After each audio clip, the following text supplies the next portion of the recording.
Merci beaucoup, Monsieur Chevassu, pour cet exposé limpide qui souffle un air frais sur nos campagnes, nous invite à la réflexion. C'était vraiment l'objectif. Alors, on va vous prier de vous prêter évidemment au jeu des questions, et j'attends peut-être des micros qui arrivent, oui, pour demander à l'Assemblée donc quelles sont les questions que vous souhaiteriez poser à Monsieur Chevassu.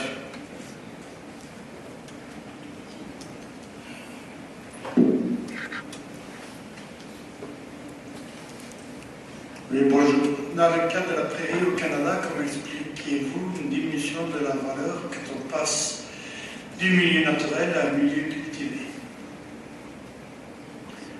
Alors ça, c'est lié à un certain nombre de choses. Par exemple, que quand vous êtes dans des systèmes de prairies naturelles, vous allez avoir plutôt un bilan de fixation du carbone par la prairie qui va être assez important. Alors que quand vous passez à un milieu sur lequel vous allez mettre des ruminants, surtout quand vous le mettez à relativement forte densité, eh bien, vous pouvez très bien passer à un bilan de gaz à effet de serre qui va être positif, au sens avoir un effet positif sur l'effet de serre, c'est-à-dire d'être plutôt, au lieu d'être plutôt puits de carbone, vous allez éventuellement diminuer le puits de carbone, mais surtout vous allez avoir d'autres émissions, et notamment émissions de méthane, émissions d'oxyde d'azote, qui fait que le bilan du service écologique par rapport à l'effet de serre, lui va diminuer, et que si par rapport à ça, l'augmentation de la production agricole ne compense pas cette perte du service fixation, vous avez effectivement un bilan négatif. Alors, il ne faut pas en faire une loi, c'est-à-dire que cette idée, il ne faut pas dire à chaque fois qu'on met en valeur un écosystème, on perd en valeur totale, mais il faut avoir ça en tête, c'est qu'il ne faut pas regarder cette question dans le petit bout de la lorgnette et se dire à chaque fois que je vais par exemple, charger un peu plus un système de prairie pour augmenter un peu la production de lait, est-ce que le bilan écologique va rester effectivement globalement positif? Mais c'est un argument qui est valable pour tous les systèmes d'élevage comparé au système grande culture. Moi, je vois que dans nos régions, on avait les terrains les plus fertiles au monde, avec l'Angleterre, le nord de la France, la Belgique, la Hollande. Et c'est parce qu'on a mis les prairies en rotation. On a remplacé la chaussée. Quand vous parliez pour le Canada des prairies, du système prairial, ce n'était pas des prairies naturelles, c'était des prairies cultivées. En termes purement, disons, microéconomiques de l'exploitation, vous le savez très bien actuellement, en particulier en France, il y a un manque d'intérêt à conserver des prairies, parce qu'effectivement, le rendement économique des cultures annuelles est très supérieur. Bon. Donc ça, effectivement, il ne s'agit pas de dire que ce n'est pas vrai. Par contre, ce que je dis, c'est que ça ne rend compte, on ne voit que la partie visible de l'iceberg, c'est-à-dire que, par exemple, dans un sol de prairie permanente, vous pouvez avoir plusieurs dizaines de tonnes de carbone à l'hectare, vous allez descendre dans un système de culture annuelle, disons, uniquement culture annuelle successive, à largement moins de 10 tonnes de carbone fixées à l'hectare, et que quand on regarde la valeur économique de la fixation de ces tonnes de carbone, eh bien c'est à retirer d'une certaine manière au bilan économique de la production, et que effectivement ça peut changer beaucoup les ordres de grandeur. La question que vous posez implicitement, c'est qu'il y a quelque chose qui est rémunéré, qui est la production, alors qu'aujourd'hui, la fonction de fixation de carbone, on l'a monétarisée ici pour montrer cet exemple, mais elle n'est pas rémunérée aux agriculteurs, et donc dans ce cadre, ils n'ont pas intérêt effectivement à la mettre en valeur, d'où toute la question de savoir pour quelle fonction eh bien, on va rémunérer les agriculteurs, ce qui pose question des aides agricoles d'ailleurs indirectement.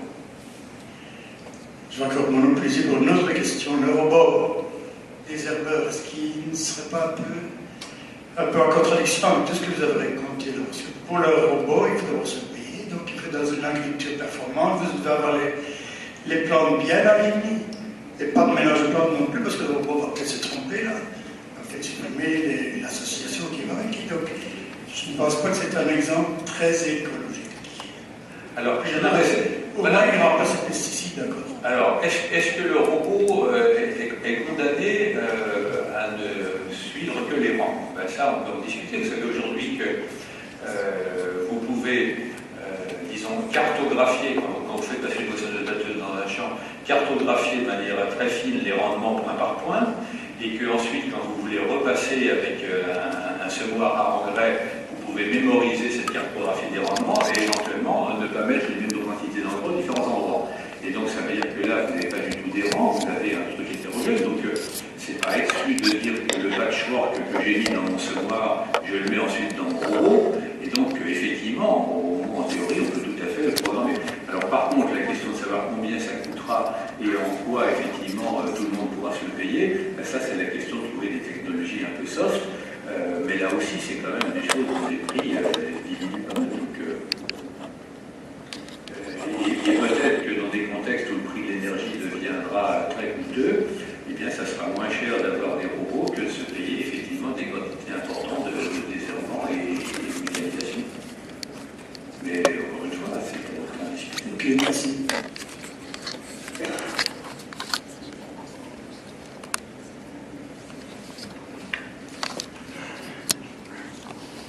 Bonjour, merci pour votre exposé. En fait, vous nous mettez au défi parce qu'en tant que scientifique, on a l'habitude d'avoir une démarche où on déconstruit complètement tous les systèmes pour pouvoir mieux les étudier. On a une démarche où on essaie de travailler de plus en plus à court terme parce qu'on est pressé pour avoir des résultats rapidement. Alors, quelle est votre vision pour l'avenir de la recherche scientifique, pour pouvoir répondre aux défis de l'agroécologie? Comment est-ce qu'on peut combiner la démarche actuelle, les pressions qu'on a au niveau du temps qu'on nous laisse pour faire nos manips, entre guillemets, et puis une recherche efficace pour aller dans des systèmes durables? Ça, là, vous posez une question tout à fait fondamentale. Par exemple, supposons qu'on essaie de concevoir un système de protection intégré en production fruitière, en disant, ben voilà, on prend la production de pommes dans un endroit, et on veut essayer de mettre en place un système que j'appelais de défense en profondeur. Donc, ça veut dire qu'il faut des généticiens, il faut des agronomes, il faut des phytopathologistes, il faut des entomologistes pour regarder les fleurs auxiliaires, il faut des écologistes, il faut des gens de l'écologie du paysage pour regarder comment on va structurer ça. Il faut éventuellement avec ça des économistes qui testent un peu les différents systèmes. Il faut éventuellement des ergonomes qui voient en termes d'organisation du travail est-ce que ça passe dans l'exploitation. Donc ça veut dire qu'il faut vraiment, pour proposer, disons, ces systèmes intégrés, des collectifs de recherche qu'il va falloir créer, encourager, reconnaître, et ça c'est des vraies questions. La difficulté c'est qu'on était effectivement dans des systèmes dans lesquels on faisait l'hypothèse que les chercheurs produisaient des briques d'une certaine manière, des morceaux d'innovation, et que quelque part ensuite l'intégration se faisait et qu'au niveau de l'agriculteur ça arrivait tout assemblé. Autrement dit, on disait finalement c'est le schéma que je vais vous montrer, un petit peu linéaire descendant, c'est-à-dire que les chercheurs produisaient individuellement ou par petite équipe des piece of knowledge, des petits morceaux de connaissances, et puis que quelque part en dessous, ça s'assemblait, et puis que l'agriculteur avait ce qu'il fallait. Ce qui était certainement vrai dans des systèmes qui étaient relativement stables et reproductibles, dans lesquels on avait le temps de construire ce qu'on appelle les références techniques, et donc les bons. Mais dès lors que ça ne marche plus, on voit bien que si tout ça se désynchronise, le fait que chacun continue à chercher des solutions qui ne sont pas co-adaptées, qui ne sont pas pensées dès le départ comme étant co-adaptées, eh bien, risque fort qu'in fine, ça ne produise rien d'efficace. Alors ensuite, derrière ça, vous posez la question de l'organisation de la recherche, de l'évaluation des chercheurs, etc. Bon, alors ça serait un vaste débat, mais histoire d'être très polémique, je dirais que le système d'évaluation des chercheurs a été entièrement conçu par les chercheurs eux-mêmes et géré par les chercheurs eux-mêmes, qui n'est pas d'accord avec ces principes. Bon. Donc, il faut qu'on réfléchisse entre nous. Personne n'a imposé un système d'évaluation de ce type, et je ne connais aucune profession d'ailleurs qui s'est imposé un système d'évaluation pareil. Discuter avec des musiciens, avec des peintres, avec des boulangers, avec des sages-femmes, avec des pompiers, etc. Je ne trouverai jamais un système d'évaluation pareil dans lequel il n'y a que les pompiers qui évaluent les pompiers, et les musiciens qui évaluent les musiciens, etc. Tout le monde, effectivement, a une référence externe quand même. Donc. Mais nous, on a conçu ce système dans lequel on dit non, on s'évalue entre pairs. Voilà. Mais bon, c'est le début, c'est l'histoire de lancer une polémique.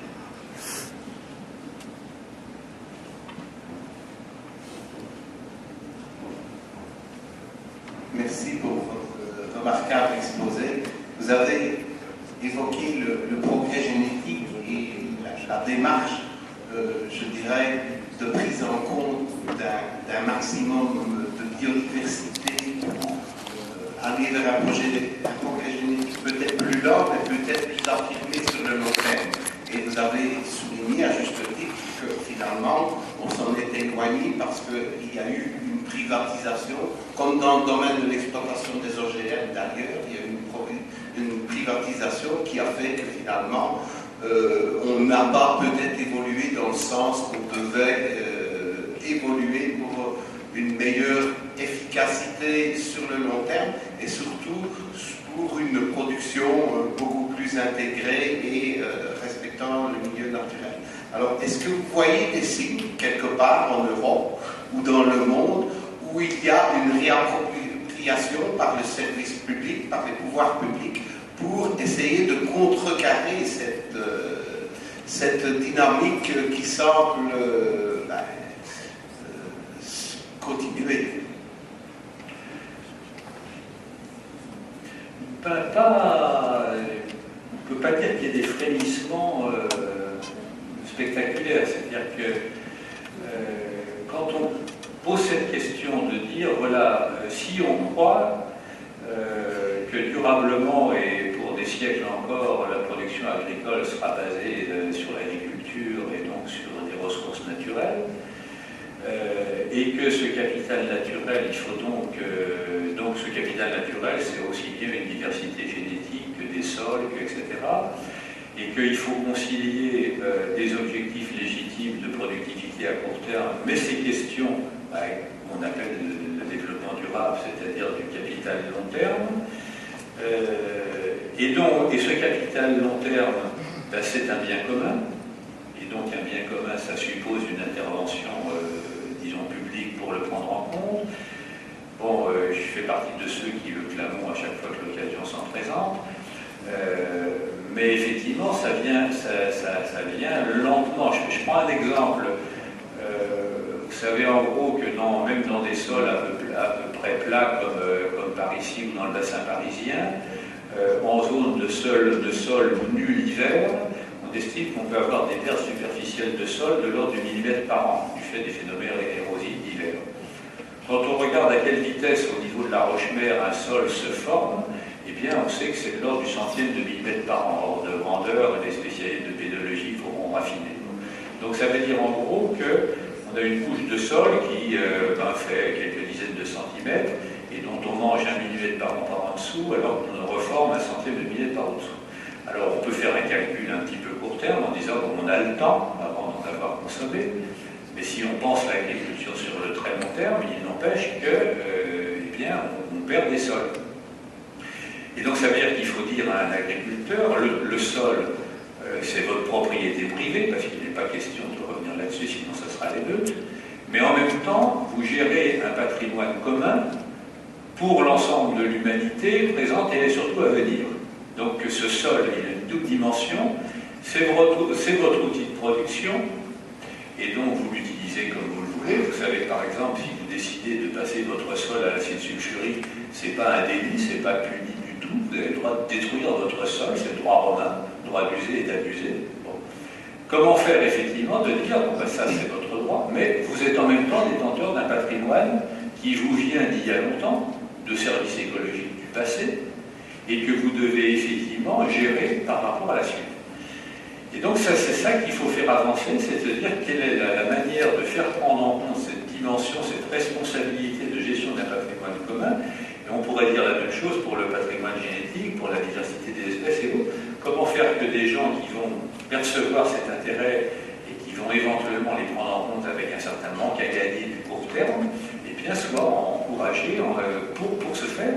Et ça rejoint aussi la question des politiques agricoles. Mais parce que c'est ça qu'il faut essayer de mettre en place.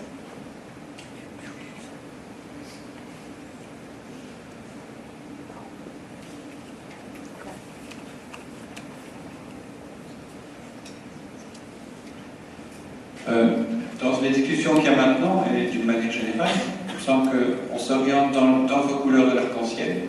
Une qui a l'air d'être un peu différente des autres, c'est celle qui est relative au long terme, en fait. Pardon, c'est celle qui est relative au long terme. Une fois que le temps long est intégré, est-ce que d'office on n'est pas forcé dans la réflexion d'intégrer toutes les autres couleurs de l'arc-en-ciel?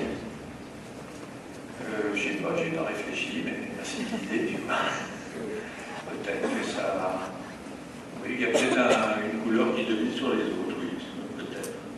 Alors juste un pas sur le temps long pour vous montrer une des difficultés de l'analyse économique et classique. Si à vous dites, voilà, par exemple, j'ai le choix entre créer une station d'épuration qui va fonctionner demain matin et qui va fonctionner pour 30 ans, et au bout de 30 ans, elle a fini de fonctionner et elle est morte. Et puis j'ai le choix d'aménager l'espace, mais un aménagement écologique, ça met du temps avant d'être efficace, donc les haies, tout ça, ça va commencer à fonctionner écologiquement dans 30 ans et pour l'éternité. Bon. Eh bien, vous montrez aisément que l'analyse économique classique dit qu'il faut prendre le premier choix. Parce qu'il y a ce calcul qu'on appelle l'actualisation ou l'amortissement, qui fait qu'effectivement, le court terme 0,30 ans vaut plus que le 30 infini. Et donc ça pose effectivement toute la question de la planification de ces moments écologiques, parce qu'on sait que ces aménagements, on ne sait pas planter une vieille haie, hein, quand on plante une haie, c'est une haie jeune, et le temps qu'elle devienne fonctionnelle, eh bien ça met du temps, mais c'est vrai aussi pour les zones humides, c'est vrai pour toutes ces choses. On ne peut pas reconstituer instantanément des écosystèmes, et donc ça veut dire que cette prise en compte du temps long, il faut la penser aussi dans les calculs. Par contre, est-ce que rien que ce principe-là induit les autres, on y réfléchit, puis le premier qui a trouvé, très bien. Oui. Donc moi je suis jeune diplômé ici à Jean-Blou, de cette année-ci en septembre, et on a un projet à la ville de Bruxelles qui est de créer une ferme urbaine agroécologique via une SBL qui s'appelle le Biodrome. Et justement, on est dans ce dont vous avez parlé, d'innovation participative, et avec les agriculteurs. Et moi, je connais toutes les techniques qu'on nous a apprises ici à la faculté, toutes les biotechnologies et toutes les techniques qu'on peut développer pour justement créer des individus très performants. Mais par contre, je ne connais absolument pas, et on est en train de réfléchir là-dessus, la manière de créer cette innovation participative spécifique au milieu, des actions locales, etc. Est-ce que vous avez des pistes, des idées Alors, étant ici invité, je ne me permettrai pas de relayer votre critique implicite des enseignements que vous avez.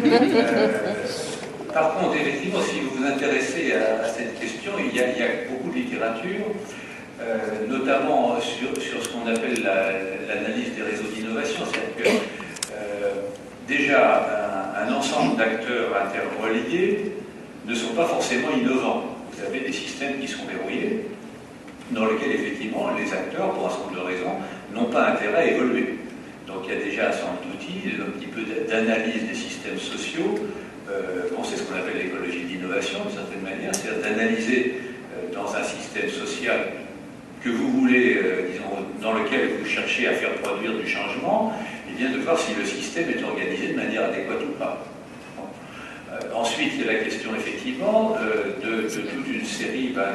alors, je ne sais pas si les mots modélisation d'accompagnement ou des choses comme ça vous sont familiers, mais il y a effectivement toute une littérature sur comment, effectivement, s'associer à un réseau d'acteurs dans une position qui n'est pas de dire voilà l'innovation qu'il faut, mais voilà comment je vais représenter progressivement les idées que vous avez pour travailler un petit peu en feedback.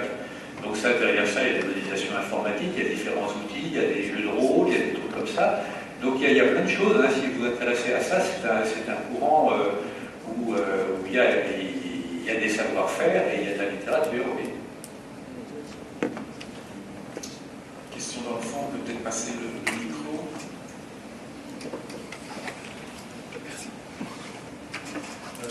Merci tout d'abord pour cette présentation. Donc ma question, ça concerne en fait l'objectif principal et l'influence et les effets qu'on pourra avoir, parce que l'objectif est sans vraiment s'éloigner des principales choses dans tout ce qui est biotechnologie végétale, c'est par rapport à une production agricole qui satisfait une population mondiale de plus en plus nombreuse. Et si on voit au niveau historique des progrès dans le cadre des biotechnologies végétales, on est parti de la révolution verte que vous avez citée dans votre présentation dans les années 60, et ça montrait qu'il y a eu les avantages et les inconvénients dans l'utilisation des engrais. Après, passant par tout ce qui est modification OGM, il y a aussi ceux qui sont pour et ceux qui sont contre, et ceux qui sont pour et contre.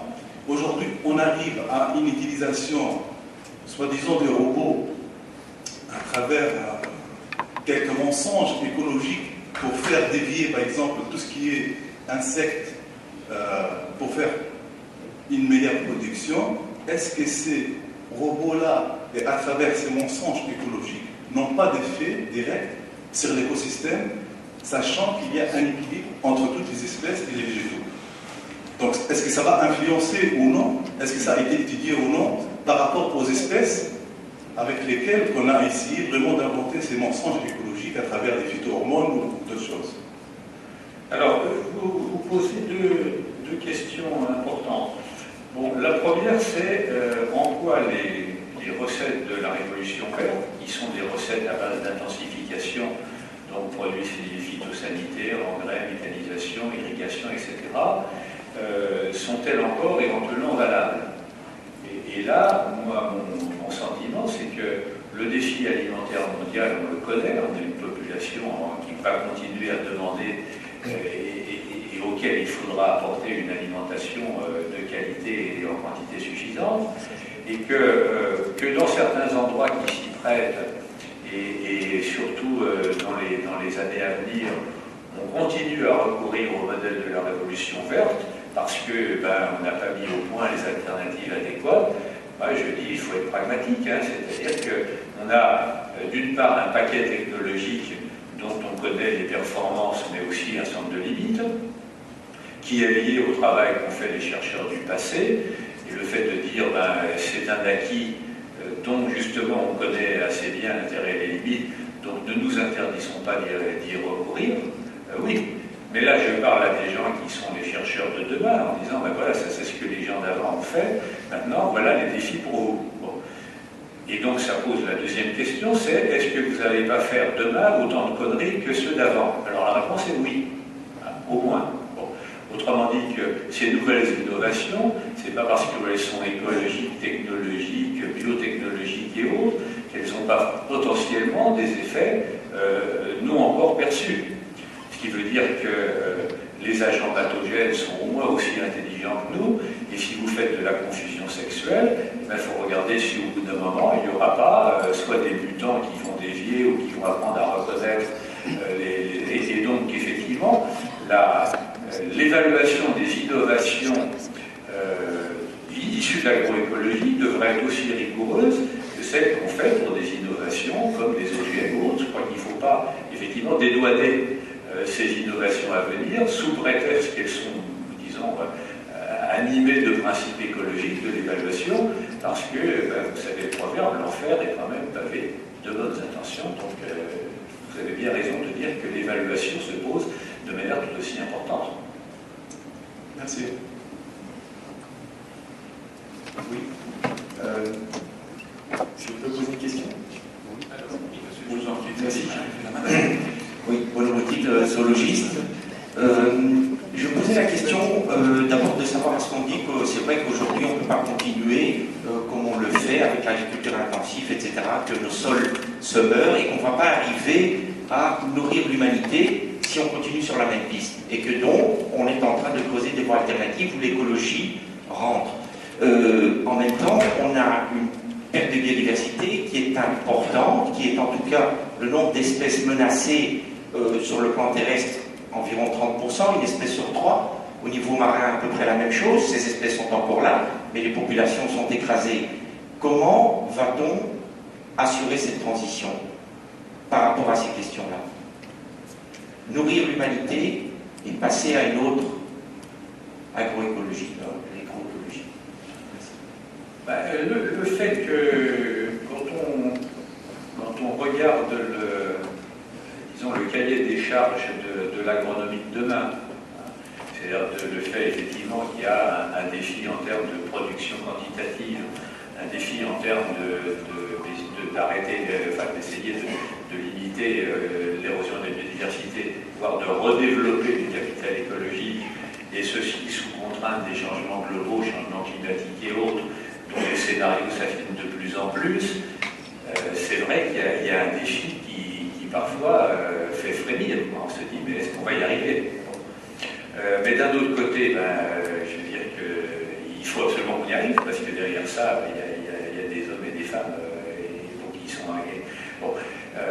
Mais effectivement, vous avez raison. Alors, par rapport à ça, moi, je pense vraiment qu'il faut être très prudent sur les clivages idéologiques. Bon, un des clivages auxquels peut-être vous faites allusion, c'est ce fameux débat entre land sparing et land sharing. C'est les gens qui disent, ben voilà, il faut mieux concentrer la production agricole sur des zones aussi limitées que possible et super intensifiées, de manière à laisser des territoires très vastes où il n'y a pas du tout d'agriculture. Donc comme ça, il y a d'un côté le défi alimentaire et de l'autre le défi biodiversité.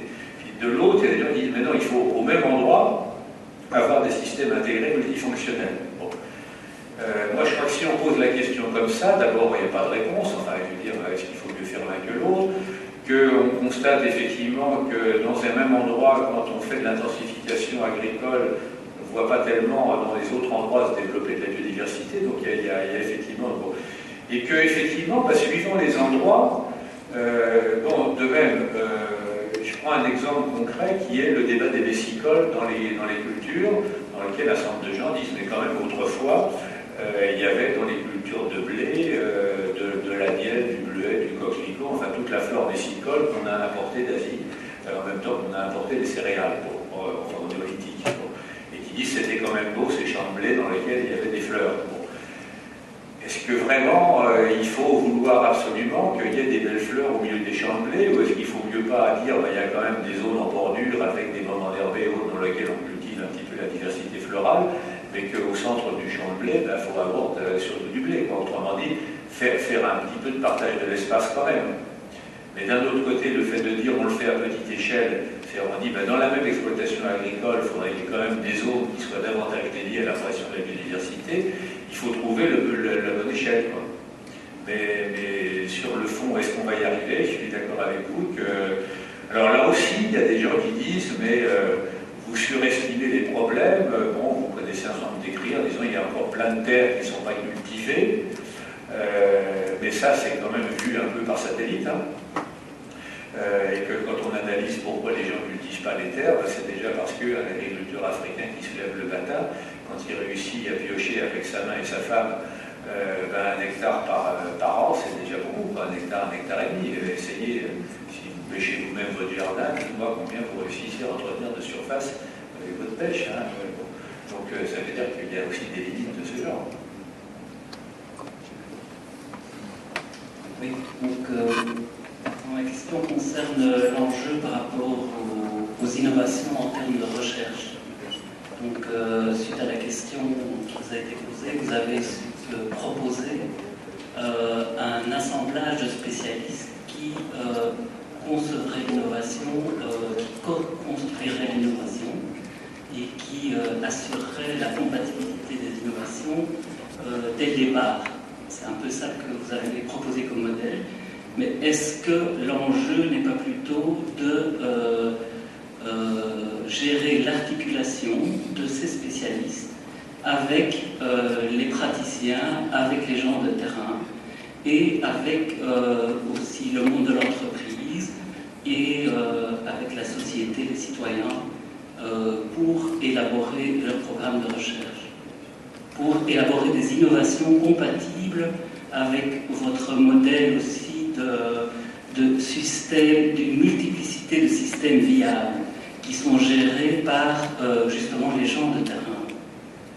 Et si on veut adapter les innovations à cette multiplicité, est-ce qu'il ne faut pas renforcer et innover dans cette articulation entre les différents niveaux de la société finalement? Je pense que les deux points ne sont pas incompatibles, au contraire. C'est-à-dire que, comme on le voyait précédemment, cette question des collectifs associés effectivement des praticiens, etc., pour faire de l'innovation participative, Bon, je l'ai dit, ça me semble un élément assez important, mais ça veut dire aussi qu'il ne faut peut-être pas que le chercheur soit tout seul, il y a aussi dedans peut-être une diversité de compétences de chercheurs. Parce que il y a quand même une spécialisation nécessaire des chercheurs, donc on ne peut pas rêver d'avoir effectivement, de voir revenir demain des chercheurs qui seraient à la fois agronomes, phytopathologistes, généticiens et autres. Donc notre métier fait qu'il y a une nécessaire spécialisation et que la question, c'est un petit peu la question de celui qui essaie de constituer un orchestre philharmonique. Il a besoin de bons joueurs de violon, de bons joueurs de cordes, etc. Et donc c'est l'assemblage qui sera la performance. Et donc il y a les deux, je crois qu'il y a effectivement avoir des collectifs qui soient divers et qui associent des praticiens et puis des chercheurs et puis des gens qui sont effectivement au niveau de l'innovation et de la créativité.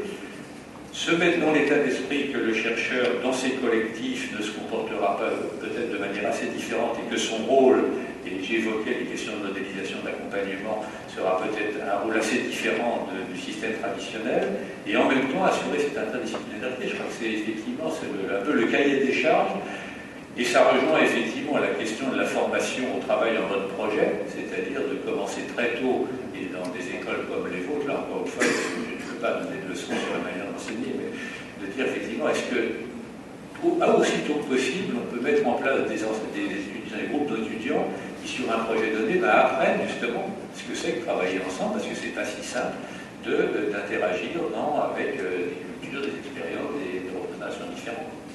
Donc je crois que les deux sont là. Cédric.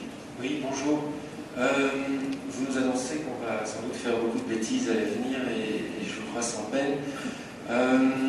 Est-ce que vous ne pensez pas que c'est parce qu'on n'interroge pas suffisamment le couple technologie et ou innovation avec l'idéologie qu'elle sous-tend? Je vais étayer mon propos avec le petit exemple classique de la bibliothécaire qui fait 4 ans d'études de bibliothécaire documentaliste, assez difficile. Et puis quand je me présente à la bibliothèque et qu'il y a une panne de courant, elle ne sait plus me prêter un livre parce qu'on a informatisé la bibliothèque et qu'elle ne sait plus remplir une fiche en fait et que ça lui est interdit. Et donc ce que l'informatisation de la bibliothèque sous-tend comme idéologie, c'est que la machine est plus puissante qu'une dame ou un monsieur qui ont fait 4 ans d'études.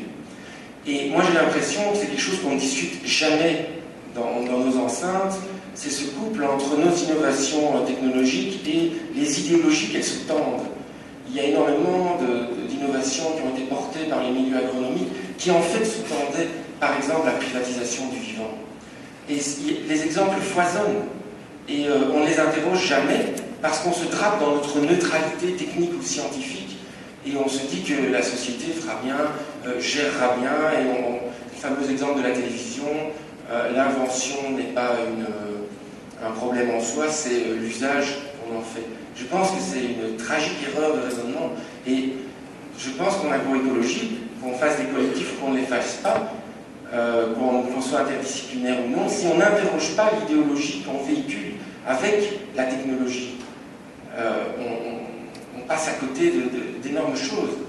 Un monsieur a évoqué, parce que l'image du robot a frappé pas mal de gens, apparemment, en tout cas autour de moi, le robot, c'est pas seulement le fait qu'on puisse le payer ou non, c'est le fait qu'il enchaîne la personne qui l'a acheté à un système bancaire qui lui prête l'argent et à un système technologiste de réparateurs qui doivent venir à sa place réparer le robot parce qu'il n'a plus en main les moyens et aller à son échelle.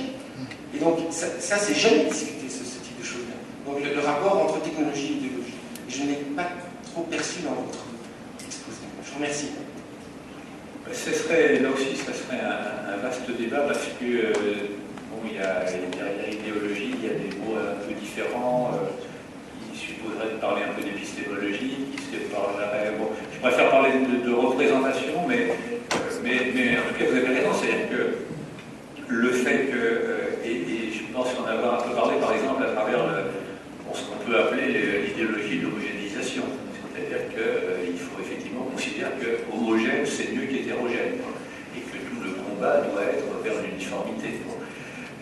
Et donc, effectivement, il faut se rendre compte qu'un système d'innovation, il se place dans un contexte socio-culturel qui nous imprègne et qu'on a en tête, et que c'est par rapport à ça, de même que vous l'avez peut-être noté, quand on parle de la notion d'optimum, c'est l'optimum par rapport à un référentiel. C'est pas un... Et donc le fait de visiter ça, c'est important. Mais d'un autre côté, le fait que pour innover et pour être créatif, il faut d'une certaine manière avoir une idéologie, mais au sens d'un système de représentation qui donne envie et qui donne des créatifs.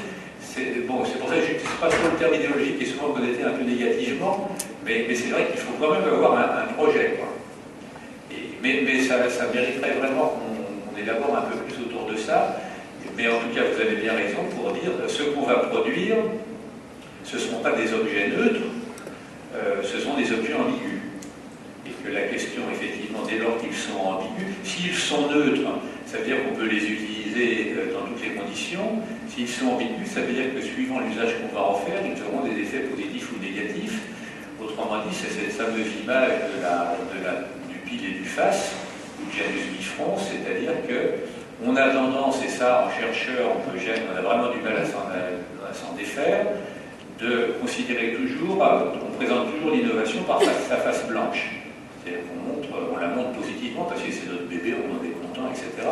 Et puis c'est assez souvent d'autres qui disent, mais nous, on a regardé derrière et il y a une face qui est beaucoup moins blanche. Et pour regarder l'image du blanc, puisque j'en parlais, relisez dans les années 60 tout ce qu'on disait sur la houille blanche. Mon Dieu, qu'elle était belle, la houille blanche, elle était propre, elle était fière. Puis ensuite, on s'est rendu compte que l'impact des barrages sur les écosystèmes aquatiques posait comme un certain nombre de problèmes. Et donc, c'est vrai qu'à chaque fois qu'il y a une génération d'innovation, on a tendance à les montrer d'abord sous l'angle positif. Et on pourrait poser des questions, même sur les énergies renouvelables, que là aussi, on prononce d'emblée comme effectivement sous la face blanche. Donc, je suis d'accord avec vous qu'il faut s'exercer soi-même à retourner la pièce.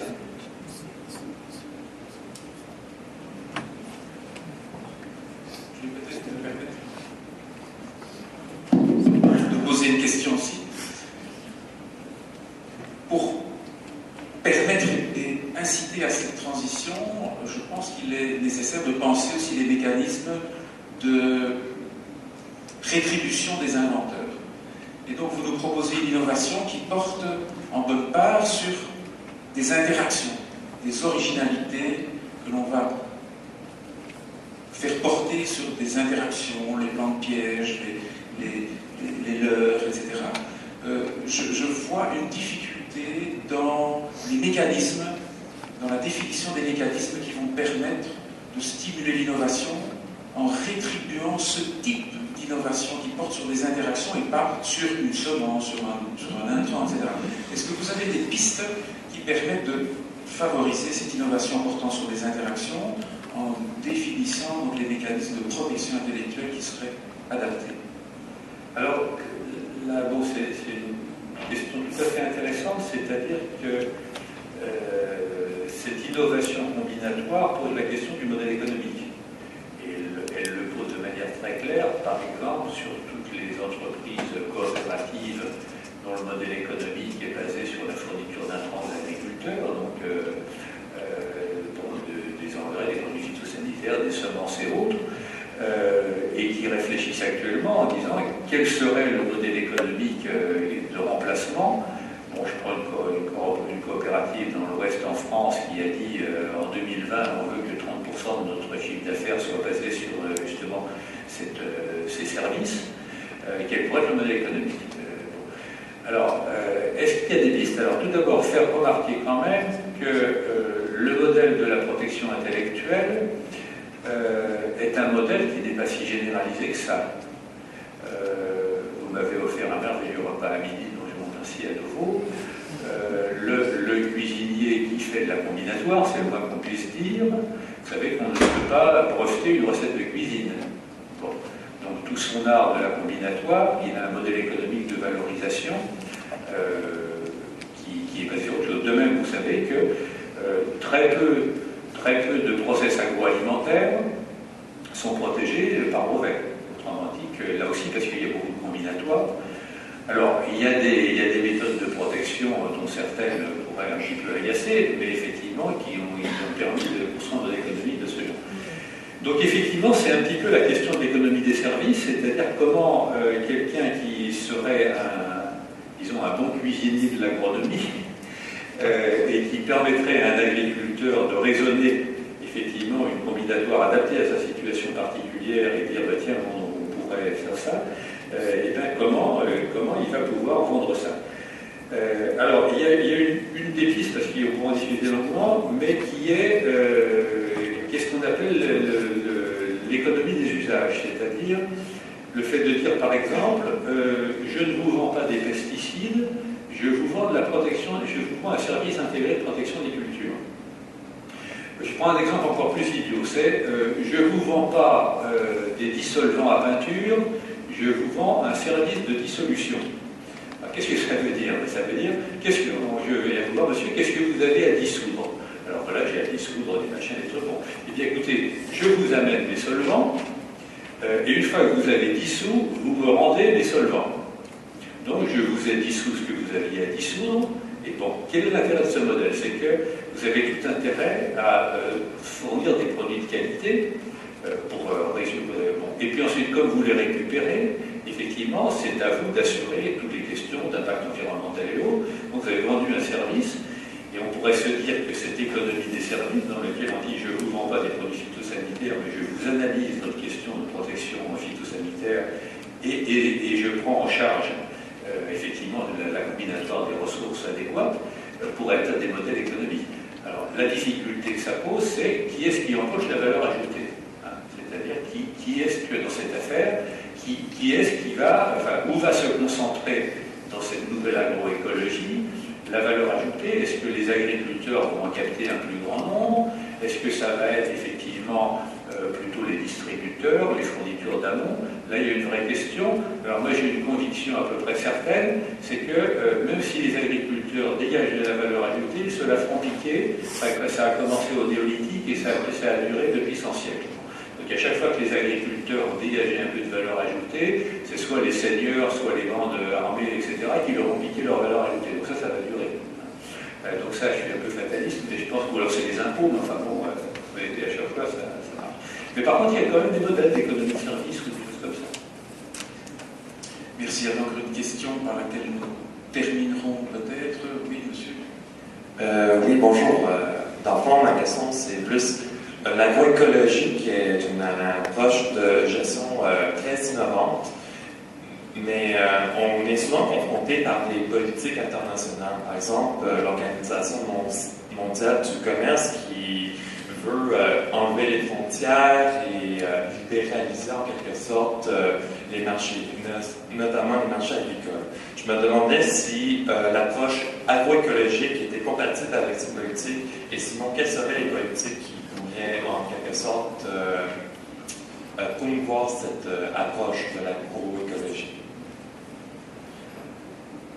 Là, écoutez, moi je suis un grand défenseur de la politique agricole commune, au moins à ses débuts. On va ensuite en discuter, mais le fait de dire voilà un ensemble de pays qui veut développer son agriculture et qui par rapport à ça met en place des protections aux frontières pour assurer la fourniture des produits par ses propres agriculteurs, je pense que dans un certain nombre d'endroits du monde, le fait que ça se remette en place et qu'un certain nombre de, non pas d'États, mais de groupes d'États disent voilà, nous on veut un modèle de société dans lequel notre alimentation est produite par nos agriculteurs, ça ne veut pas dire un système complètement fermé, mais un système dans lequel on privilégie ces productions, je pense qu'on va le voir revenir, ne serait-ce que parce qu'effectivement un certain nombre de pays ont durement éprouvé à travers les crises alimentaires, que le fait de se baser sur un aliment pas cher importé par le commerce mondial, eh bien en situation de crise, ils avaient de leurs difficultés. Alors il y a des pays européens qui l'avaient déjà compris, comme la Norvège, qui pendant la dernière guerre mondiale a failli mourir de faim parce qu'elle avait trop compté sur les importations, et donc qui du coup soutient son agriculture même dans des endroits effectivement difficiles. Mais effectivement, si on veut vraiment que ces agricultures se fassent Bon, c'est ce que disait Edgar Pisani, un ancien ministre de l'Agriculture. Le monde a besoin de toutes ces agricultures, et si on veut les protéger, ça aussi, ça rejoint la question du capital, c'est des savoir-faire, c'est des cultures, et donc effectivement, si on les perd, et c'est vrai en particulier pour les savoir-faire de l'élevage aussi, si on les perd, les reconstituer, eh bien, ça prendra énormément de temps, parce qu'il y a des savoir-faire empiriques, il y a toute une série de choses qu'on perdra. Donc, eh bien, effectivement, il faut repenser une certaine protection d'ensemble qui ont envie de construire un avenir qui ne soit pas uniquement complètement globalisé. Mais là, on rentre dans un terrain un peu plus politique, mais ça fait partie de la question. Bien, eh bien je vous propose de mettre un terme ici à cet échange très riche. Je remercie la salle pour la diversité des questions. Je pense que je crois qu'elle a largement illustré la complexité, la richesse. C'est peut-être une meilleure façon de présenter les choses, donc de cette agroécologie qui nous invite à repenser non seulement nos objectifs en termes de recherche, mais aussi en termes d'enseignement et en termes finalement d'acteurs de notre société avec toutes les facettes que nous avons pu aborder. Je remercie encore donc très chaleureusement M. Chevassu.